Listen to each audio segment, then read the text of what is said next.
कटनी से इस वक्त की बड़ी खबर। ओबीसी महासभा के प्रदेश अध्यक्ष राकेश सिंह लोधी ने स्थानीय पत्रकारों के समक्ष आयोजित एक विशेष प्रेस वार्ता में कहा, देश की सबसे उपेक्षित और वंचित आबादियों को उनका संवैधानिक हक दिलाने का कार्य अब अपने निर्णायक मोड़ पर पहुंच गया है। उन्होंने बताया कि जातिगत जनगणना को लेकर ओबीसी महासभा ने बीते 15 वर्ष से एक व्यापक, सुनियोजित और निरंतर जन जागरण अभियान चलाया है। ये केवल एक संगठनात्मक अभियान नहीं है, बल्कि सामाजिक न्याय और हक अधिकारियों की लड़ाई थी, जिसमें हजारों कार्यकर्ता ने हिस्सा लिया। राकेश सिंह लोधी ने कहा कि भारत में पिछले बार जातिगत जनगणना 1931 में ब्रिटिश शासनकाल में कराई गई थी, जिसके बाद स्वतंत्रता भारत ने इस दिशा में कोई ठोस पहल नहीं हुई। इसी कारण पिछड़े वर्ग की वास्तविक संख्या, उनकी सामाजिक आर्थिक स्थिति और उनकी उचित प्रतिनिधि सुनिश्चित करना संभव नहीं है पाया। उन्होंने कहा कि ओबीसी महासभा ने यह भी महसूस किया है कि अब तक आंकड़े नहीं होंगे तब तक अधिकार भी अधूरे रहेंगे। उन्होंने बताया कि महासभा ने अपनी अभियान की शुरुआत मध्य प्रदेश के दूरस्थ ग्रामीण अंचलों से की है। गांव-गांव, घर-घर जाकर कार्यकर्ताओं ने जातिगत जनगणना की जरूरतों को आम जनता के बीच रखा है। सामाजिक समरसता और समानता प्रतिनिधियों के प्रश्न पर लोगों से जोड़ते हुए उन्होंने इसे जन आंदोलन का स्वरूप प्रदान किया है। इसी अभियान के तहत प्रत्येक माह की 13 तारीख को देश भर में जिले में प्रधानमंत्री, गृह मंत्री के नाम पर ज्ञापन सौंपा गया, जिसमें संगठन के एक विशेष रणनीति के रूप में स्थापित किया गया। ओबीसी महासभा ने न केवल सड़क पर आंदोलन किया, बल्कि राजनीतिक चेतना का परिचय भी दिया है। उन्होंने विपक्ष दलों पर संगठित दबाव बनाते हुए उन्होंने सांसद और विधानसभा में ये मुद्दा प्रमुखता से उठाने के लिए बाध्य किया है।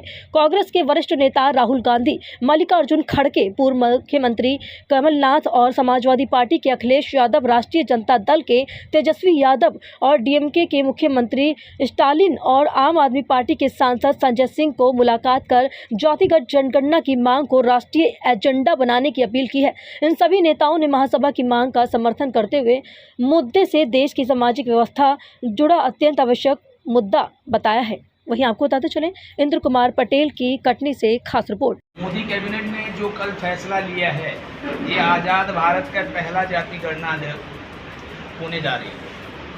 लेकिन जो मुद्दे की बात है, ओबीसी आपको 27% आरक्षण कांग्रेस ने डिमांड रखा था। जातिगत जनगणना का भी अगर न्यू किसी पार्टी ने रखा तो वो कांग्रेस थी। कहीं न कहीं ऐसा लगता है पहलगांव में आग लगी है। देश की जनता ये देखना चाह रही है कि देश का अगला जो कदम होगा पाकिस्तान के खिलाफ क्या होगा। लेकिन जातिगत जनगणना ले आकर के कहीं ये तो सरकार की भटकाने की नीति तो नहीं है। ये तो सरकार का सवाल सरकार बता सकती है। पहलगांव में दुखद घटना हुई, हम उस दुख में दुखी हैं।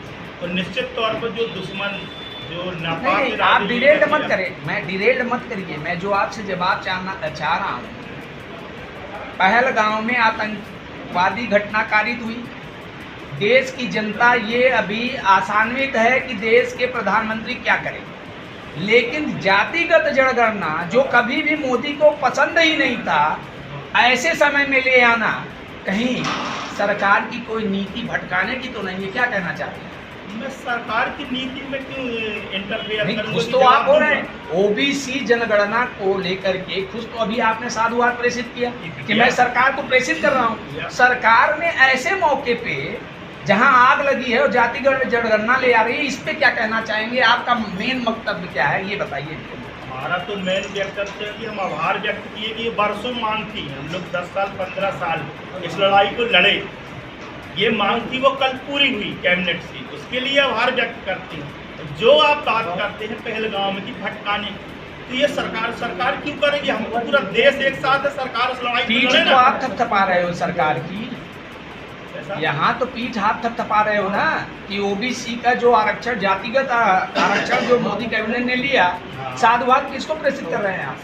सरकार को। तो मैं आपसे वही प्रश्न कर रहा हूँ।